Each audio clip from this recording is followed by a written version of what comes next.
जय हिंद दोस्तों, मैं निधि बेन चौहान। आज हम करेंगे क्लास 10th का 6.5 का क्वेश्चन नंबर 1। इसमें हमें जो ये मेजरमेंट दिए गए हैं ये त्रिकोण की बाजुओं के मेजरमेंट है। हमें यहाँ पे पता लगाना है कि क्या ये त्रिकोण जो बाजू दी गई है वो समकोण है। यदि वो समकोण है, यहाँ कहते हैं काटकोण, यदि वो समकोण है मतलब कि 90 डिग्री का कोण है तो हमें कर्ण की लंबाई फाइंड करनी है। तो चलिए पहला पार्ट यहाँ पर हम शुरू करते हैं। पार्ट फर्स्ट, सबसे जो बड़ी बाजू होती है वो होती है हमारी कर्ण। ठीक है, तो यहाँ सबसे बड़ी बाजू है, हम लिखेंगे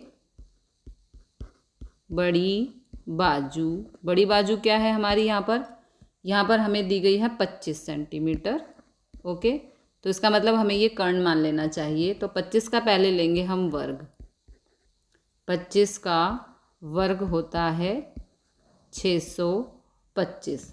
अब जो दूसरी बाजू है मतलब कि 7 और 24, उनके भी वर्ग हम ले लेंगे, यानी कि 7 का वर्ग प्लस 24 का वर्ग। ठीक है, तो 7 का वर्ग हो गया 49 प्लस 24 का वर्ग हो गया 576। इन दोनों को यदि हम जोड़ते हैं तो हमारा आंसर आता है 625। तो देखिए यहाँ पर अब हम लिखेंगे 25 का वर्ग बराबर 7 का वर्ग प्लस 24 का वर्ग। एक बारी हम इसे समझते हैं ताकि हमें समझ में आए कि हमें करना क्या है। ओके, यहाँ पर देखिए हमारा पहला क्वेश्चन था 7, 24 और 25। हमें ये त्रिभुज की 3 बाजुएं दी गई हैं। ठीक है, तो सबसे बड़ी बाजू जो है हमारी वो कर्ण होती है त्रिभुज में। तो सबसे पहले हमने उसका वर्ग ले लिया, 25 का वर्ग 625। आप एक सम समझेंगे तो अगले आपको खुद ही आ जाएंगे। ठीक है, हो गया ये 25 का वर्ग।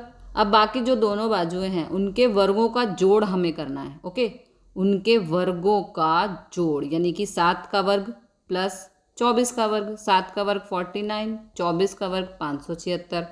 दोनों को जोड़ा, वर्ग करने के बाद दोनों को जोड़ना है, तो हमारा आंसर आया 625। यानी कि बड़ी बाजू का वर्ग, यहाँ पे हमने लिख दिया 25 का वर्ग, बराबर है बाकी दोनों बाजुओं के वर्ग के। देखो यहाँ पर ये भी 625 आ रहा है, ये भी 625 आ रहा है, तो इसका मतलब यहाँ पर ये जो हमें बाजू दी गई हैं तीनों, ये एक समकोण यानी कि काटकोण त्रिकोण की बाजुएं हैं, क्योंकि बड़ी बाजू का वर्ग बाकी दोनों बाजुओं के वर्गों के जोड़ के बराबर आ रहा है। ओके, दोनों बराबर है ना, तो इसलिए यहाँ पर ये हो जाएगा हमारा काटकोण त्रिकोण जो हमसे पूछा गया है। और उसकी कर्ण की लंबाई, तो कर्ण की लंबाई हो जाएगी यहाँ पर 25। जो ये हमारा सबसे बड़ी बाजू है वो हो जाएगी कर्ण। ठीक है, इसका पॉइंट 2 करते हैं, यहाँ पर लाइन डाल देते हैं ताकि हमारा दूसरा क्वेश्चन यहाँ पर हो जाए।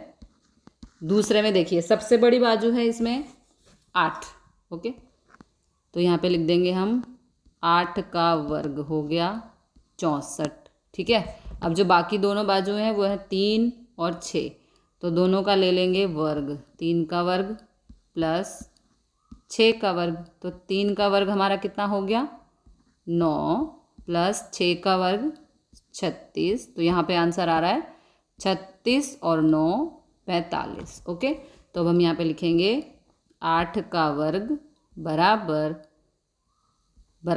नॉट, क्योंकि ये देखो ये दोनों बराबर नहीं आ रहे हमारे, है ना, तो हम लिखेंगे बराबर नॉट 3 का वर्ग प्लस 6 का वर्ग। और ये यहाँ पर काटकोण त्रिकोण नहीं है। ओके, तीसरा पार्ट यहाँ पे लाइन डाल देते हैं ताकि अलग अलग सम लगे, है ना, पता चले हमें।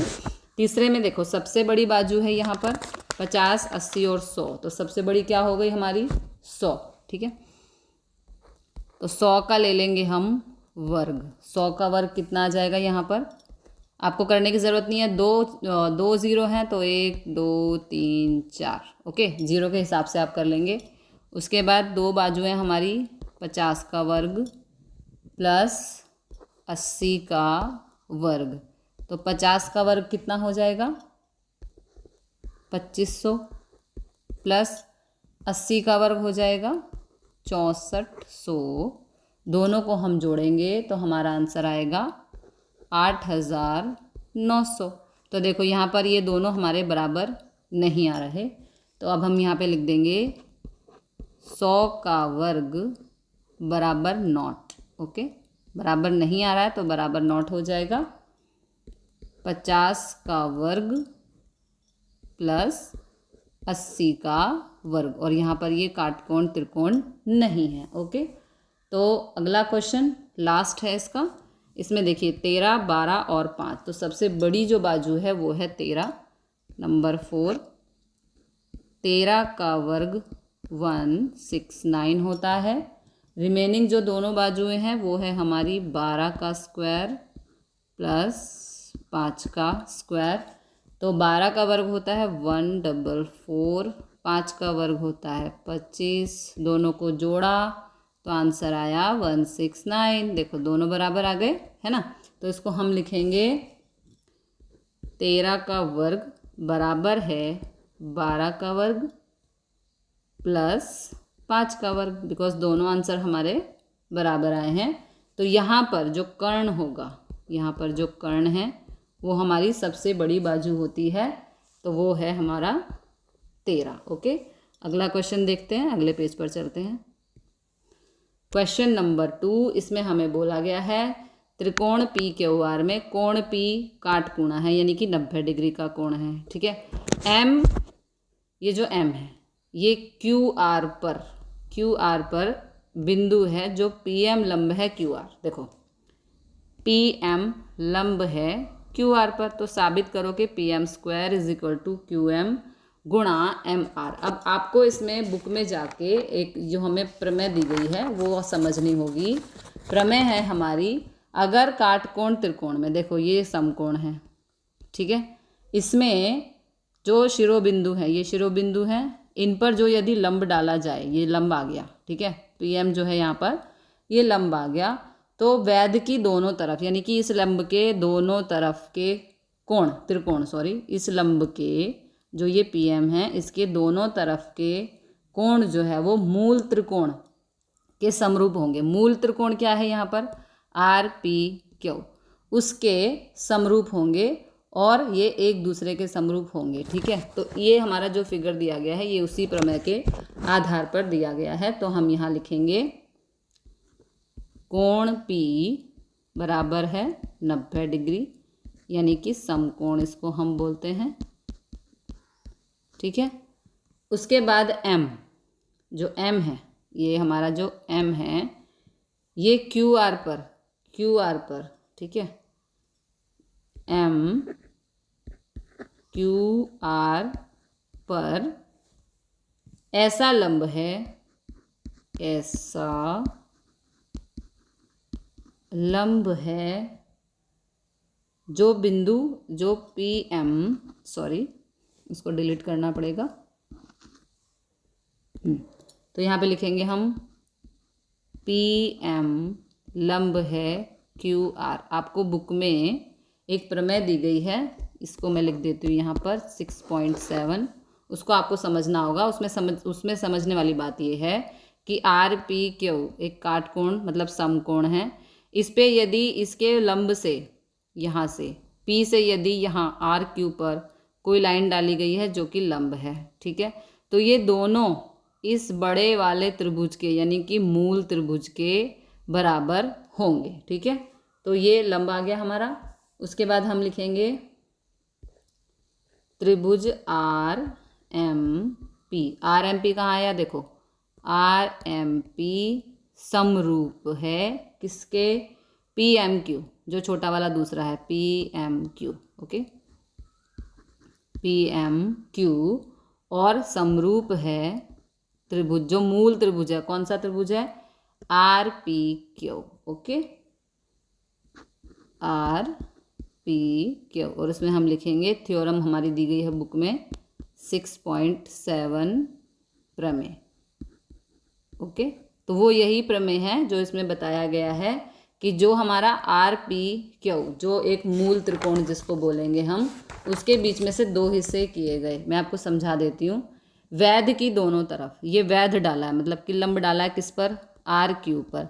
अब इस वैध के दोनों तरफ जो भी कोण होंगे वो मूल त्रिकोण के समरूप होंगे। ठीक है, मूल त्रिकोण क्या है, RPQ, इसके समरूप होंगे ये दोनों। ठीक है, यही हमारी यहाँ पर थ्योरम है जो प्रमेय हमें दी गई है। उसके बाद यहाँ पे हमें प्रूव करना है कि पी एम का वर्ग बराबर है क्यू एम गुणा एम आर। तो त्रिभुज आर एम पी समरूप है किसके?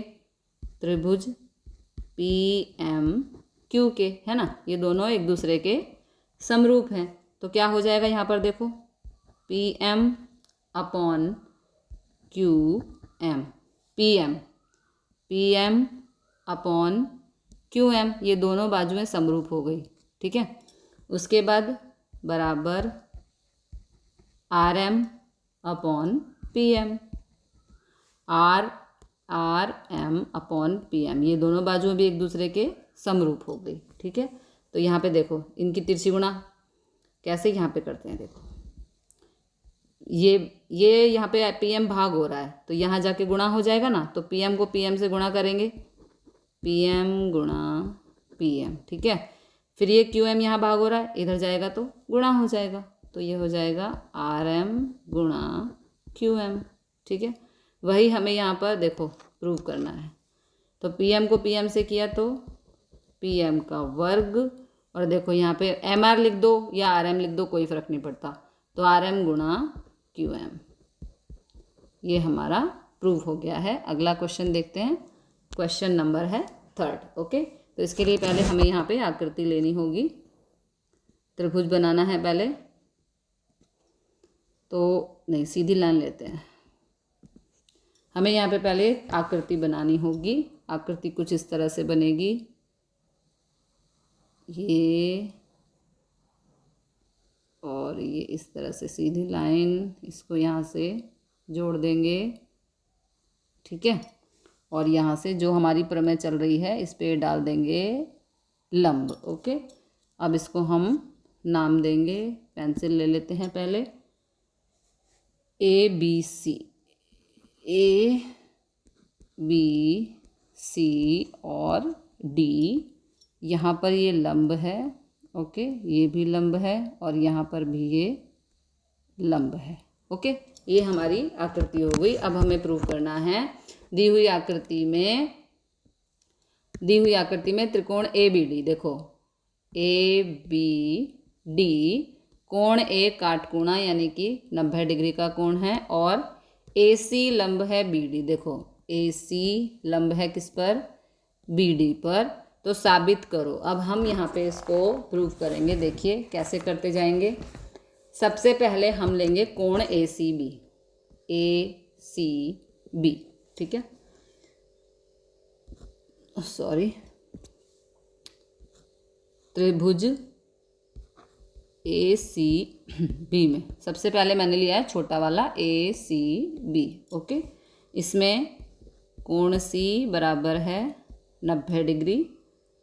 तो 90, देखो कोण सी 90 डिग्री का है, तो इसके सामने वाला क्या हो जाएगा? 90 डिग्री के सामने वाला हो जाएगा कर्ण। तो यहाँ ले लेंगे हम कर्ण, यानी कि A B square, A C square plus B C square. एक बार इसको समझते हैं कि हमने ये कैसे लिया। देखो कोण सी 90 डिग्री का है, तो इसके सामने वाला कर्ण हो गया, तो ये ए बी का वर्ग हो गया, ठीक है।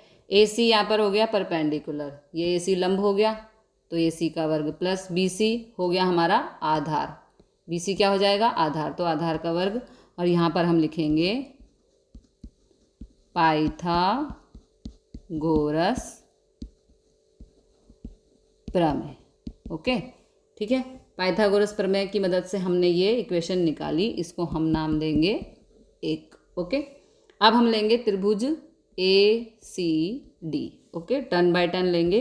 त्रिभुज ए सी डी में कोण सी बराबर है 90 डिग्री। देखो अब कोण सी 90 डिग्री है, तो इसके सामने वाला जो हो जाएगा वो हमारा हो जाएगा कर्ण, ए सी हमारा हो जाएगा लंब और डी सी हो जाएगा आधार। तो फिर से हम यहाँ पे पाइथागोरस प्रमेय यूज़ करने वाले हैं। ए डी का वर्ग बराबर ए सी का वर्ग, ए सी यहाँ पर है लंब, प्लस सी डी का वर्ग, सी डी है यहाँ पर आधार। ओके, फिर से पाइथागोरस प्रमेय ठीक है, ये हो जाएगा हमारा समीकरण 2। उसके बाद हम पूरा लेंगे, देखो ए बी डी, त्रिभुज ए बी डी में, ठीक है, त्रिभुज ए बी डी में कोण ए बराबर है 90 डिग्री, ठीक है।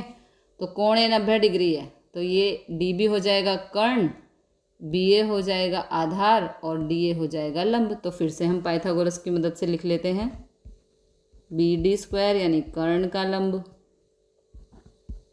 कर्ण का वर्ग सॉरी, ए बी स्क्वायर यानी कि बेस आधार का वर्ग, और ए सॉरी गलत हो गया, पेंसिल ले लेते हैं, ए डी का वर्ग, ए डी का वर्ग, ए डी यहाँ पर है लंब, देखो ये ए डी हमारा लंब है। फिर से हम लिख देंगे पाइथागोरस प्रमेय, ओके, ये हो गया इक्वेशन नंबर 3, ठीक है। अब यहाँ पे हम बी डी, मैं इसको अगले पेज पर करूँगी क्योंकि यहाँ पर जगह नहीं है, ओके।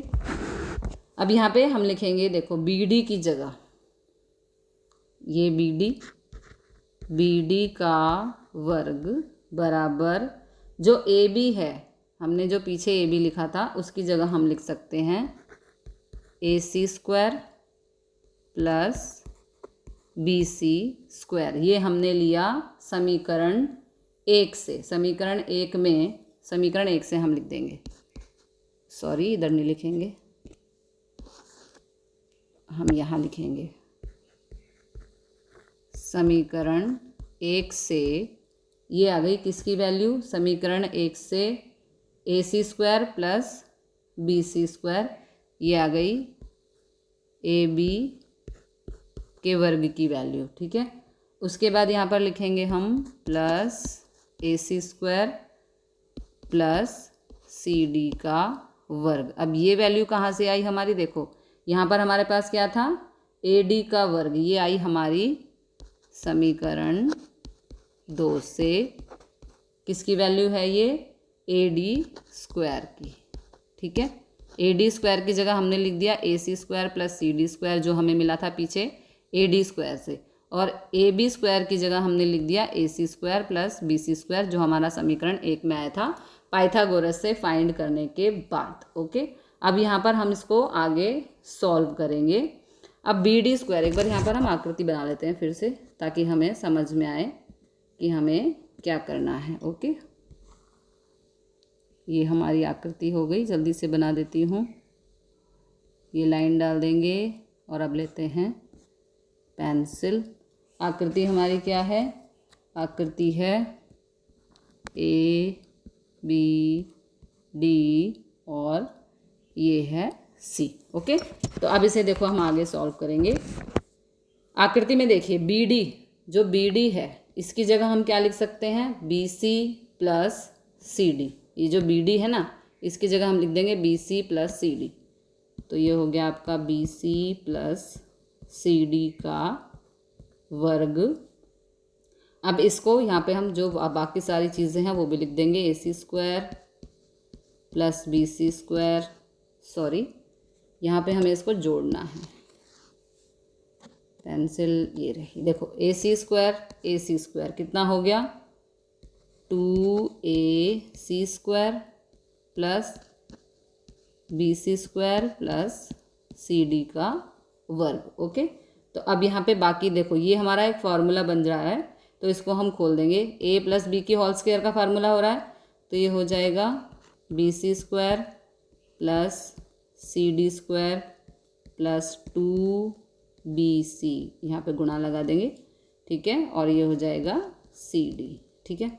तो यहाँ पर ये 2AC स्क्वायर हो गया और उसके बाद 2AC square BD square, okay, 2AC square plus BC square plus CD का वर्ग, ओके। अब यहाँ पे देखिए ये BC स्क्वायर है, ये भी BC स्क्वायर है, यदि हम इसका पक्षांतरण करेंगे तो ये माइनस का हो जाएगा उधर जाके, तो हम इसको यहीं पर ही कैंसिल कर देते हैं, ये CD स्क्वायर, ये भी CD स्क्वायर, यदि हम पक्षांतरण करेंगे तो वहाँ जाके माइनस का होगा तो कटेगा, तो इसलिए हम यहीं पर काट देते हैं। तो हमारे पास क्या बचा? अब हमारे पास बचा 2ac² बराबर 2 डॉट मतलब गुणा BC गुणा CD।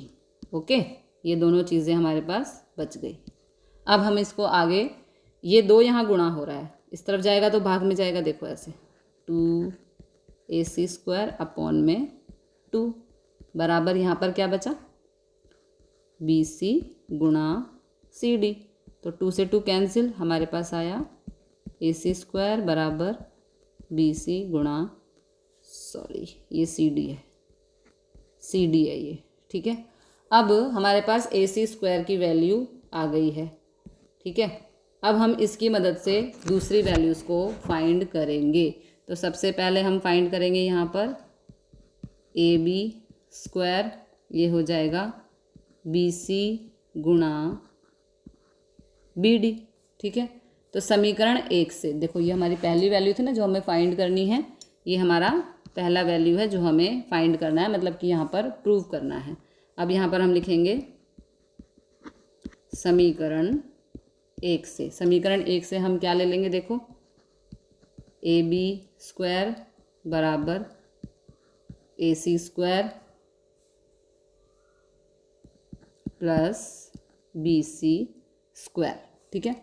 तो AC² की जगह देखो, AC² की जगह हम क्या लिख देंगे?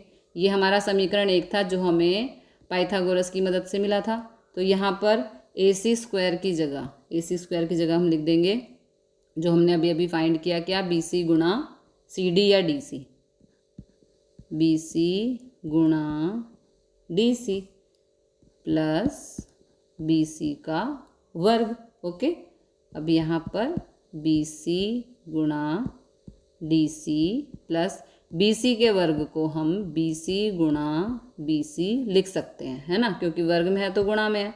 अब यहाँ भी BC है, यहाँ भी BC है, तो एक BC हम ले लेंगे कॉमन, अंदर बचेगा DC plus BC।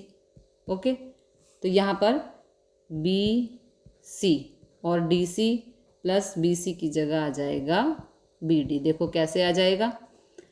DC plus BC, DC plus BC को हम क्या लिख सकते हैं? BD लिख सकते हैं ना, क्योंकि ये पूरी तो हमारी BD है ना। इन दोनों को जोड़ें, किस किस को? DC प्लस BC को जोड़ें तो हमें क्या मिलेगा? BD तो मिलेगा, जो कि पूरा का पूरा है, तो इसलिए हमने इसको यहाँ लिख दिया। तो ये हमारा प्रूव हो चुका है, AB² is equal to BC गुणा BD। ओके, दूसरा प्रूव करने के लिए हमें अगले पेज पर जाना होगा। समीकरण 2 से यहाँ पे हमें प्रूव करना है AD का वर्ग बराबर AC² प्लस CD², जो कि हमारा समीकरण 2 था। ये हमारा AD² था। जो हमें तीसरा वाला प्रूव करना है, ये हमारा तीसरा प्रूव चल रहा है अभी, ठीक है। तीसरे में हमें क्या प्रूव करना है? तीसरा है हमारा प्रूव करने के लिए AD² बराबर BD गुणा में CD। ये गुणा है, यहाँ पर पॉइंट है, ये हमें तीसरा पॉइंट यहाँ पर प्रूव करना है। लेकिन जो हमने पाइथागोरस से निकाला था वो हमारा ये तीसरी वैल्यू निकल के आई थी जो हमने पाइथागोरस से निकाली थी, ठीक है। तो यहाँ पर AC² प्लस, सॉरी इसको डिलीट करना पड़ेगा, यहाँ पर AC² की जगह हम लिखेंगे BC गुणा DC, जो हमने पीछे प्रूव कर रखा है, इसलिए हम यहाँ पर लिख सकते हैं। आप पीछे जाके देखेंगे तो आपको समझ में आ जाएगा। AC के वर्ग की जगह हम लिखेंगे BC गुणा DC, क्योंकि हमने पीछे ये प्रूव कर दिया है, ठीक है। अब BC गुणा DC प्लस CD के वर्ग को हम CD गुणा CD लिख सकते हैं। अब यहाँ पर भी CD है, या CD DC सेम थिंग यहाँ पर भी, तो इन दोनों में से हम DC को ले लेंगे कॉमन, तो अंदर बचेगा BC प्लस CD, कॉमन ले लिया, ठीक है। तो यहाँ पर AD का वर्ग बराबर क्या हो जाएगा? CD B C plus C D को हम क्या लिख सकते हैं, B C plus C D को हम लिख सकते हैं बी डी, क्योंकि वो पूरी लाइन हमारी हो जाएगी, ये दोनों ब्रेक हो गए हैं। ठीक है, आप फिगर पे जाएंगे तो पता चलेगा कि B C plus C D हमारा आएगा बी डी। फिगर पे जाके बताती हूँ एक बारी, बी सी डी गुणा B C plus C D. देखो B C plus C D को हम क्या लिख सकते हैं, डी बी लिख सकते हैं ना, क्योंकि पूरा तो यही है, ये दोनों इसके हिस्से हो गए। तो C B plus C D को हम लिख सकते हैं बी डी। ठीक है, इसलिए हम दोनों को जोड़ेंगे तो यहाँ पर आ जाएगा बी डी। तो हमारी तीसरी सिचुएशन यही थी जो हमें प्रूव करनी थी। तो यहाँ पे हम लिख देंगे हैंस प्रूव्ड, हमारा सम प्रूव हो चुका है। तो मिलते हैं अगले क्वेश्चन के साथ अगली वीडियो में। जय हिंद, जय भारत।